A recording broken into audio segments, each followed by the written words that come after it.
Welcome to the Victory Podcast. Hey Victors, welcome to this episode of The Victory Show. If this is the first time you're joining us, I'm Rachel Leigh with Bestseller by Design. Our founder, Travis Cody, is the best-selling author of 16 books, and we've had the privilege of helping hundreds of business consultants, founders, and entrepreneurs write and publish their own best-selling books as well. Through that journey, we've discovered a fascinating pattern. Most businesses really struggle to break past the seven-figure revenue mark. On this show, I sit down with some of the world's most successful CEOs, leaders, and business owners to uncover the strategies they used to scale way past that mark, so you can do the same. So get ready for some deep insights and actionable takeaways that you can implement in your life and business starting now. Today's guest is Dan Glickberg, a fourth-generation entrepreneur, investor, and operator whose career bridges the legacy of brick-and-mortar retail and the innovation of emerging consumer brands. Dan spent nearly a decade as the vice president and director of Fairway Market, his family's iconic New York City grocery chain. During his tenure, he helped grow the business from 3 stores generating $200 million in revenue to 12 locations exceeding $700 million in revenue, overseeing everything from unloading trucks to strategic growth initiatives, corporate governance, and raising capital in both public and private markets. He left shortly before Fairway's IPO on the NASDAQ. After Fairway, Dan became an investor on the Food Network show, Food Fortunes, which launched him into the world of venture capital. Today, he's a partner at C2G Ventures and an investor and consultant supporting retail technology and consumer packaged goods companies. Dan focuses on partnering with founders who are building highly effective, differentiated products ready for significant growth. Dan, welcome to the show. Thanks for having me today, Rachel. You grew up in a fourth-generation family business. What was it like to be part of Fairway Market from such an early age? It was tough, right? Like family business, it's not easy. Everybody will tell you that being in business with family is great all the time. It's definitely not. It makes your family dynamics so much more complicated than you can ever imagine. And, think about it from the perspective of sometimes you need a break from your family, whether it's school, work, moving somewhere. When you get into business with your family, it is your family 24/7, right? And then on top of that, to a certain extent, that business will become who you are. It defines you and it really changes your perspective on who you are, and sometimes doesn't even allow you to become your own person because you just kind of fold into the family business, and you can be underneath a parent or a cousin or a sibling, their shadow, and actually never be able to grow out of it yourself. So when you did first join the company professionally, what were some of your first responsibilities? Who in the business or in your family were you working with? And how did that shape your understanding of the grocery business? Yeah, so I was right underneath my father, which was great in certain aspects. I think if you defined his skill set at the peak of his powers, he was probably the greatest grocery merchandiser in the world. I know that that doesn't sound sexy at all, but it was a very unique skill in a couple $1 trillion market. So it gives you an understanding of the capabilities and potential when he unleashed those powers in our business. So really what I started off doing was unloading trucks, slicing deli meat, working in the frozen food department. And overall, what the expectation was learning the business from the ground up, just like my father did, and then eventually taking over the business from him. What was interesting about this time period was I came into the business straight out of college, and we had 3 partners in the business. My father was one of them. And then about a year after I joined, we had private equity buy into the business, and they essentially bought out 2 of the 3 partners. So we went from a small family-run business with no debt to now a business that was ready to scale, we thought first regionally, and then potentially nationally with the help of private equity and an excessive amount of debt. Right. And what does debt do to a business? It puts pressure on it. Right. So we started to feel that pressure every single day. We went from a business that was going to open up a new store probably every 3 to 5 years, take out a little bit of debt to help pay off, right, whatever we needed to open up that store. And then we were not going to open up another store until all of that debt was paid off. So we had private equity come in And the most important thing in their eyes was, is this management team scalable? And that was kind of my first crash course in being able to identify what a scalable management team is, and then also understanding the importance of people. Because you can have great operators, but at the same time, if you don't have great people who can work together to really build something, you're not going to get very far. What does that management team that can achieve scale look like? It is a mix of both a lot of experience and probably not enough experience. So the people on that team that have a lot of experience will do all of the necessary blocking and tackling, and they will continue to propel the business in much the same way that it first became successful. And then you do need some new blood on that team who was not necessarily indoctrinated into the business in the same way as their seniors, and they will be able to understand how markets are shifting and what needs to change within the business in order to scale. Were you involved in the discussion around potentially taking on the private equity funding investment?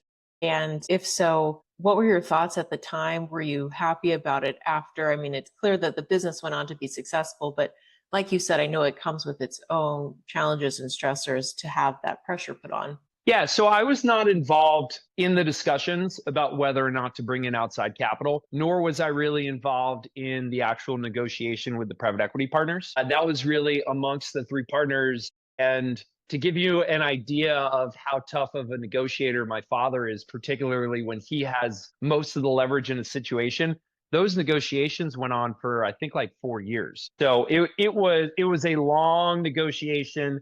They started, I think, my sophomore year in college, and they didn't end until my first year in the business. Yeah. So to me, it was probably not as difficult of a decision, right? And I think the consequences were not as difficult for me as they were for my father, because even though I was around the business and working a little bit in the business growing up, I didn't have that tie to the business that a founder, right? And, even though my dad did not really, he was not the founder of the business, my great grandfather was. He essentially was like a founder because with him, it was the first time that the business ended up expanding. He had much deeper ties to that business than I did. I think both from time wise and then also longer period of time working in the business. And from my perspective, I was actually pretty happy that the private equity partners came in. I think if you haven't been a founder before, there is an enormous weight on a founder's shoulders, particularly when they are writing all the checks and they take on a certain extent of personal liability, right? Both legally and then also financially. So from my perspective, the private equity partners were taking a decent amount of risk off of my family's plate, which I was happy about, and then also giving us the potential for tremendous upside. If we were able to scale the business, we were still going to own a substantial chunk of that business, and we would be able to reap those benefits. Over the years, after having left the business, I'm probably more thankful now that they came into the business than I was when they initially came in. And having perspective on the dynamics within those business and the management team, and also my personal relationship with my father, my feeling is if our private equity partners never left or never came into that business, I probably would have had to leave at some point, and the business probably would have failed at some point. Interesting. Yeah, the infusion of outside capital, I know it comes with pros and cons, and it's great to hear that you think it was in the end the right decision to help you guys scale. And retail is it can be such a tough business. What were some of the challenges you faced as you were expanding? Yeah, they were pretty basic, right? General organization, how to run a meeting, follow through. How do you take your operations and make them consistent across 4 stores? 5 stores, 10 stores, 20 stores. That is really, I learned so much about what not to do over the 9 years I was in that business, way more than I probably learned about what to do. And a lot of that was really a commentary on the management team. And I was fortunate enough to have enough autonomy within that business to say to myself, hey, I want to learn these 3 things this year. So let me go and focus on this. And a lot of it was trial and error. And again, having that leash to make errors without losing my job gave me so much more experience than I ever would have gotten if somebody held my hand throughout the entire process. And, I think one thing that I took away, which really probably completely changed my trajectory as a person and also within business, was I idolized my father growing up. I mean, just like idolized him. I saw what he did and just the force and the power that he brought into every single room in that company to me was just mind blowing and to a certain extent mesmerizing. And probably like 2 years into the journey with the private equity partners, they sat me down and I was like 25-year-old kid, right? Thought he was on top of the world. And they sat me down and they said, hey, we want you to run this business in 3 to 5 years, which sounded great at face value. But now with perspective, I know that there's no way the public equity markets would ever accept a 28, 29-year-old CEO of a grocery chain. Like, just wouldn't happen. And that was, again, I think, a little bit of a commentary on me and their belief in me and my skill set, but a heck of a lot more of a commentary about the management team and just the unscalability there. And what they told me was, you have everybody's respect in this business. But if you really want to run this company, everybody has to like you. And they didn't say this, but my takeaway from it was, you are not your father and you cannot run this business like your father does. You need to run it like yourself. And people need to like you in addition to respecting you, right? And that really comes into an empathetic role that a founder, a leader, or a for-hire CEO needs to carry with them, right? Because nobody's life is perfect and you have things going on at home sometimes that nobody knows about, and you carry that into work. And you need to figure out how people are going to like you enough where they can set some of that aside and you can get them to do what you want them to do. How did you think about, either from your experience in cultures like that or in building that yourself, what that looks like? So when I run businesses, I really install 3 points of culture within a business, and they're very basic. One is extreme transparency. You have to work in reality. If you do not work in reality, that's just as bad as making decisions off of bad information or numbers. The second thing is clear and direct communication, because people have to understand what you are saying, right? Very simple, basic language. And the third is, no one should ever be afraid to ask a question.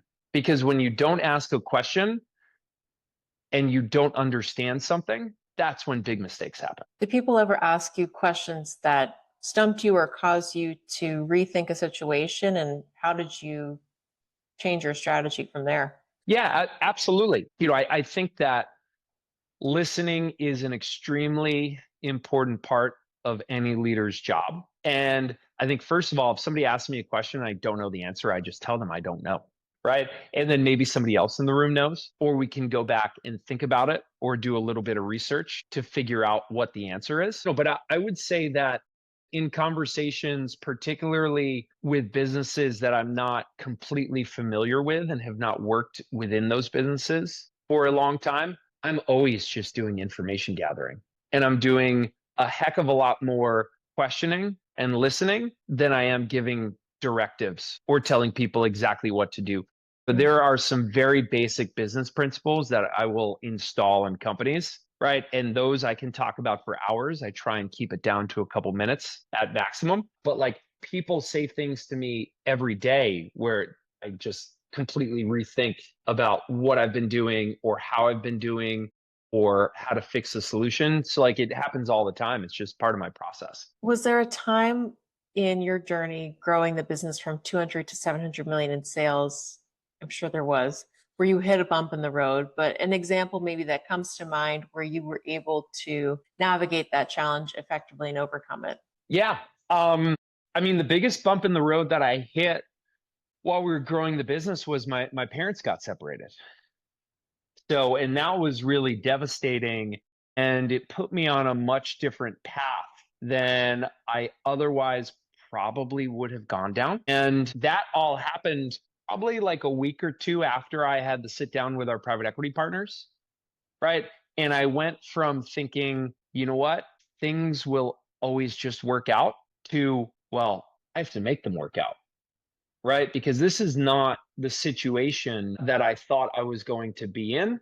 And I sat in an environment for like 5 years where I was completely alone. I would say very, very emotionally uncomfortable, right? I did not feel safe at all within that environment. I don't think I was the only person who did not feel safe in that environment, but I felt unsafe in that environment, both from a business perspective and then also from a personal perspective. And I went from, okay, I'm going to run this company in 3 to 5 years, and here's the path and here's the process, to, well, what if things don't work out? And what's going to be my exit plan here? And what I started to do was get a much better understanding, because I had a good understanding of physically what was going on in those stores, but I didn't have a great grasp of what financially was going on in those stores. And I started to focus a little bit more on the financials, and then ultimately spent probably the last 3 years of my time there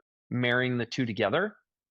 And I came to the conclusion that I do not think that this will end well, and I need to get out at the appropriate time. And that's what I did. And I planned my exit about 3 years before I left the business. And I ultimately thought that they would run into a liquidity crunch. Now, during that time period, and I give all of the credit in the world to our private equity partners, they were able to get an IPO off the ground. I left about 2 weeks before the IPO, stepped down from the board, heard from almost everybody that I knew that I was a young, dumb kid who had no idea what he was doing. And I was fortunate enough to sell my stock when our lockup on the stock expired.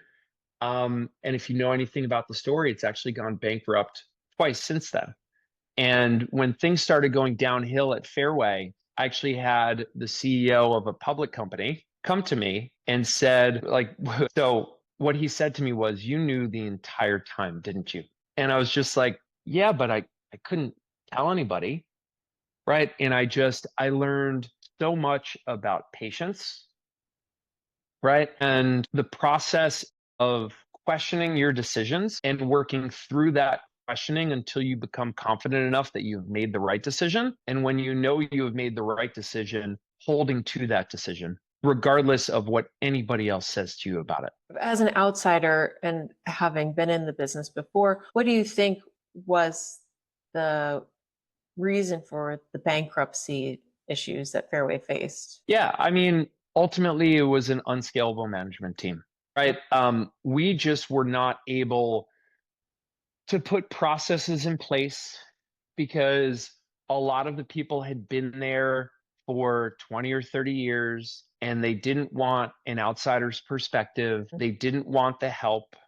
I put almost all of the blame on management and the company. And then with private equity coming in, part of the problem was that they did not have any experience in grocery. Like, they did not invest in consumer facing companies. So they were not able to step in and fix things, right? And that was a big learning for me. Invest in what you know, right? And, like, all that debt really just accelerated everything and poured gasoline on it. But at the end of the day, I think that everybody forgets that founders, management teams, it's a decision to take the money. You're not forced into taking money. And once you take money, there is a pretty strict set of rules that you must abide by. And a lot of founders and a lot of management teams are not ready to abide by those rules. They're just not.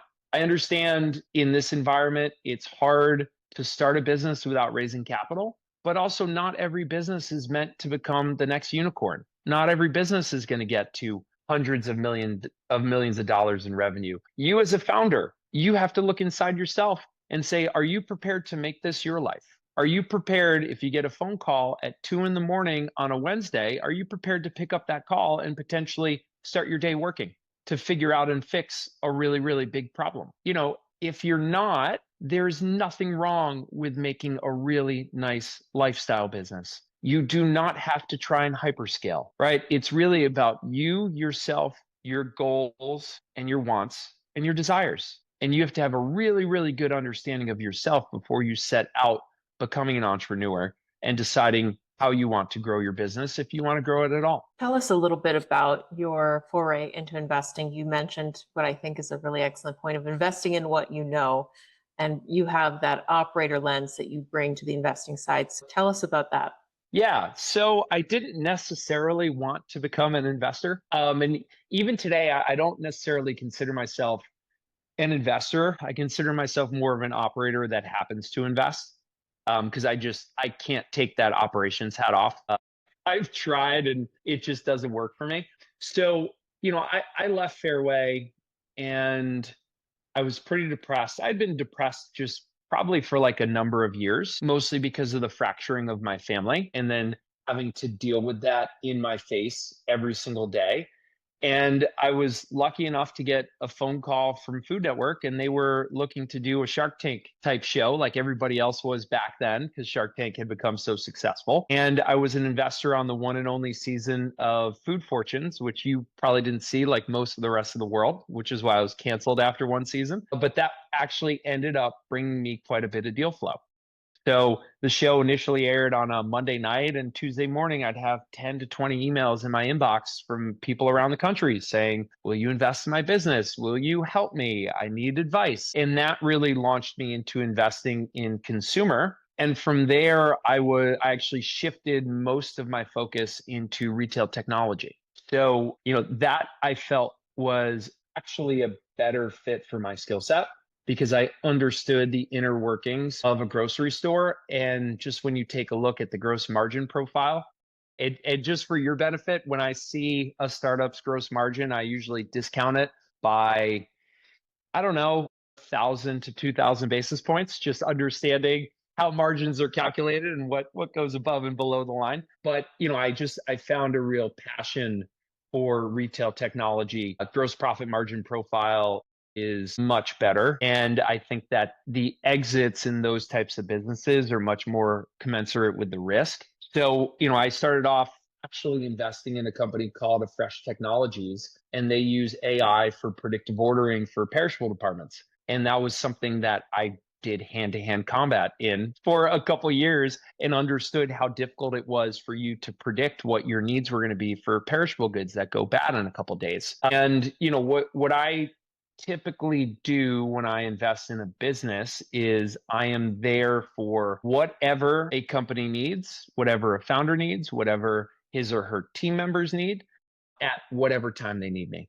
So it's really up to them how much or how little do you want to utilize me? And I found that investing is fun to a certain extent, but I can't, it's hard for me to put away operating because it's just something that I'm so passionate about and something that I enjoy so much. You're every VC's dream. You have the ability to do the investing, but then also you bring that operator's lens. I mean, so many venture capital firms bring on operating partners. The VC that I worked with had them as well because it's such an invaluable resource to have somebody who can connect with the portcos, actually bring tangible value outside of just capital. And particularly in consumer packaged goods, which is so operationally complex, in addition to being capital intensive.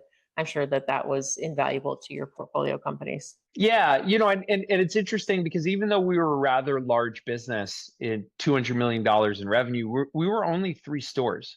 So we still operated very much like a startup. So I understand the scaling. I understand the issues with businesses that are small, some of the operational expertise that they need, and how you can actually install it into companies when they're very, very young, sometimes with inexperienced operators.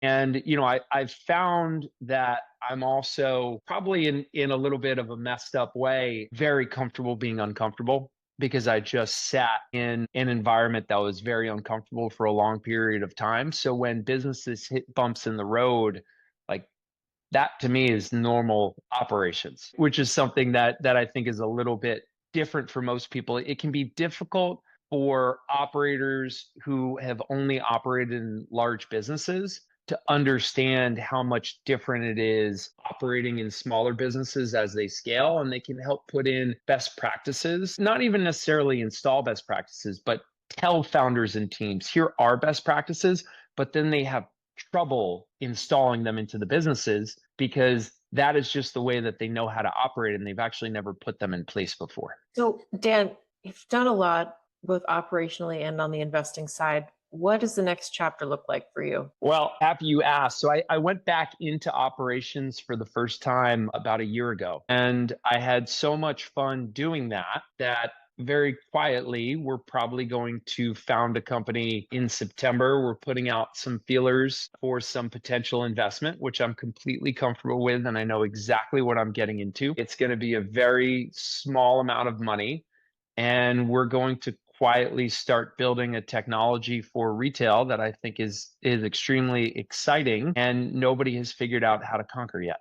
That does sound exciting. Tell us a little bit about what victory looks like to you today. Yeah, so I like to think about victory in two time frames, right? The first is daily, and what is daily victory to me? Daily victory to me is really about moving that ball an inch up the field every single day. And I'm a big believer in focus and starting one important project or task and completing it before you move on to the next one.